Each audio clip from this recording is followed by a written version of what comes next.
Bonjour à tous, on est au Doto, au Doto, on prolonge le dernier O de Sakai. Donc ici c'est l'unique pyramide japonaise que vous verrez donc dans tout le pays. C'est un temple bouddhiste primitif, donc on voit, mis à part la petite crotte d'oiseau, on voit la forme. Donc ici on est devant une maquette donc qui a 13 niveaux, voilà 13 niveaux, avec un temple donc octogonal d'architecture inspiration donc sino-coréenne. Donc c'est un temple qui a été érigé en 727. C'était avant donc de faire notamment le Todaiji de Nara, donc avant que les temples et l'architecture de temples soient donc communes au Japon.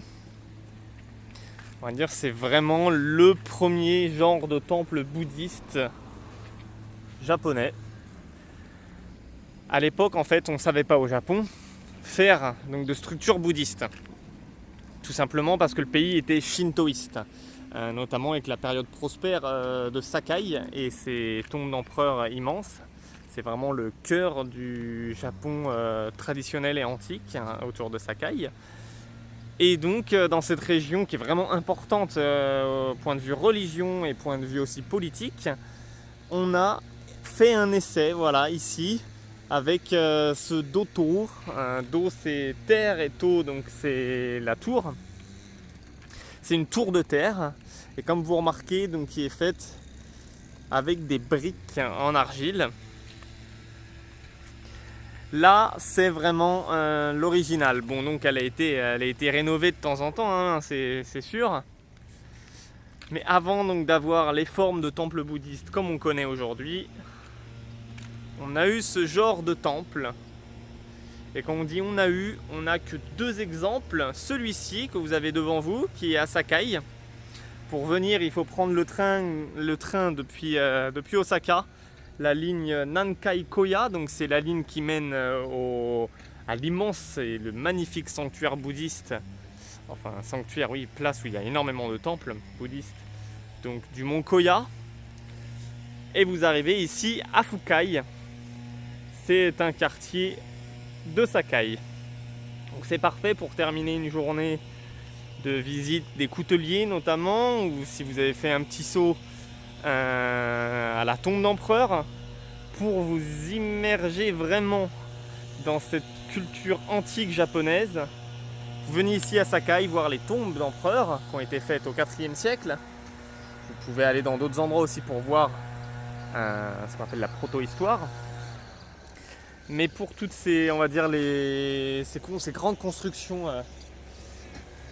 de civilisation, on a donc le tombeau de l'empereur Nintoku qui est immense. Et ici, donc pour faire la liaison entre l'époque Shinto et l'époque bouddhiste, c'est ça, c'est le Doto. Vous en avez un autre, ça s'appelle le Zuto ou le Zunto, qui se trouve à Nara, qui ressemble un petit peu dans sa forme, sauf qu'on a des alcôves avec des divinités à l'intérieur. On verra ça sur une autre vidéo. Donc autour, on a un quartier où il y a beaucoup de temples. Derrière, au fond, on voit un cimetière, donc bouddhiste traditionnel japonais. Et donc ce Doto qui est méconnu des Japonais, qui est méconnu vraiment encore plus des étrangers, enfin des non-japonais, même à la grande école Inalco où j'ai eu la chance d'étudier, je n'ai pas le souvenir d'avoir étudié ce Doto. Et c'est juste ne pas avoir le souvenir. Donc ici vous avez un parc autour du Doto. Là, les paysagistes sont à l'œuvre, c'est pour ça que ça coupe un peu partout. Petite fontaine. Et donc les Japonais viennent comme un parc tout simplement autour d'un quartier résidentiel. Ils viennent s'y reposer, les enfants jouer au ballon, jouer au frisbee, jouer au baseball, hein. Activité normale. Et donc voilà cette petite découverte pour vous, le Doto de Sakai et son petit parc. Donc c'est vraiment pour les férus, je pense, de culture japonaise et qui veulent vraiment pousser, on va dire, les visites pour voir des choses vraiment uniques, que ce soit le tombeau de Sakai, les vraies forges pour avoir des vrais couteaux.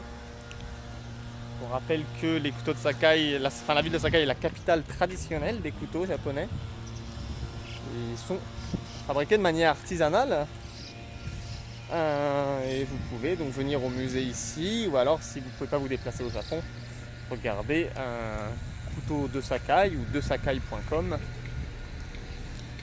pour trouver des couteaux traditionnels directement fabriqués par les artisans.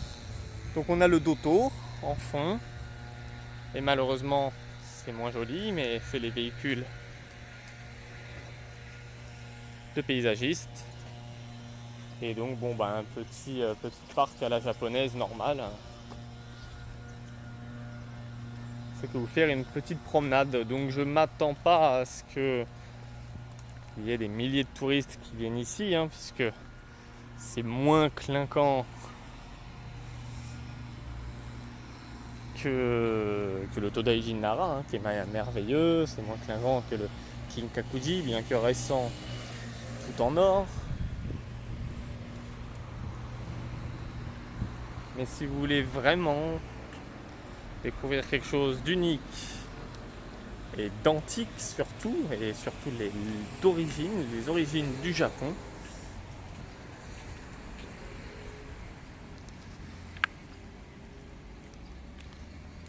eh bien c'est ici, à Sakai.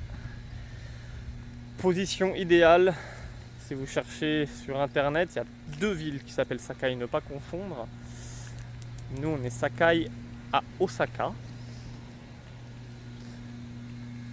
C'est juste à côté de l'aéroport international. De toute manière, si vous prenez l'avion, vous n'avez que 2 choix, soit être sur Tokyo, soit être sur Osaka quand vous prenez un vol international.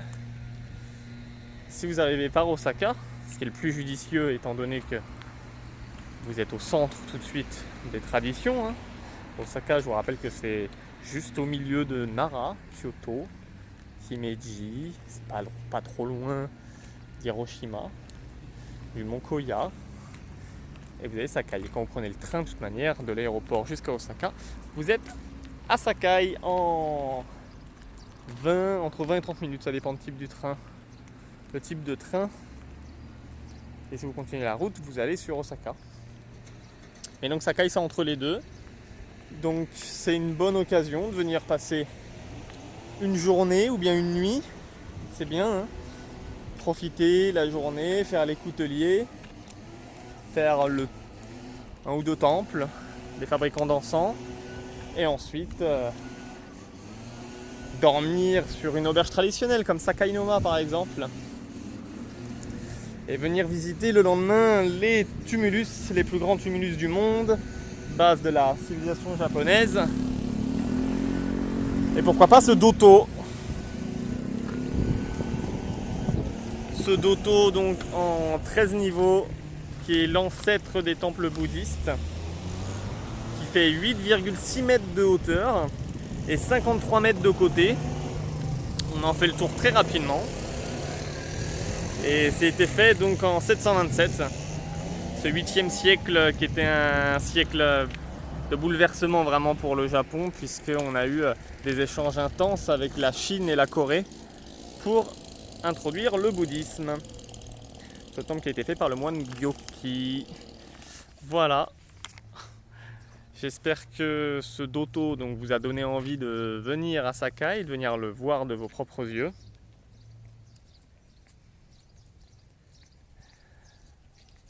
Vidéo assez courte, 10 minutes, moitié moins long que d'habitude. Mais c'est vrai qu'on en fait très rapidement le tour, donc c'est vraiment pour ceux qui veulent approfondir, le mieux c'est de louer un vélo, je pense. Ou si vous êtes dans le coin, voilà, de Foucaille, parce qu'un peu plus loin vous avez Amakase notamment, qui est une très bon restaurant, mais surtout atelier de fabrication de miso. Faut pas hésiter à venir découvrir cette pyramide japonaise. Bonne journée à vous et puis à plus tard sur d'autres vidéos. Merci d'avoir pris le temps de découvrir la pyramide japonaise unique dans tout l'archipel. Bonne journée à tous, bonne soirée. Au revoir.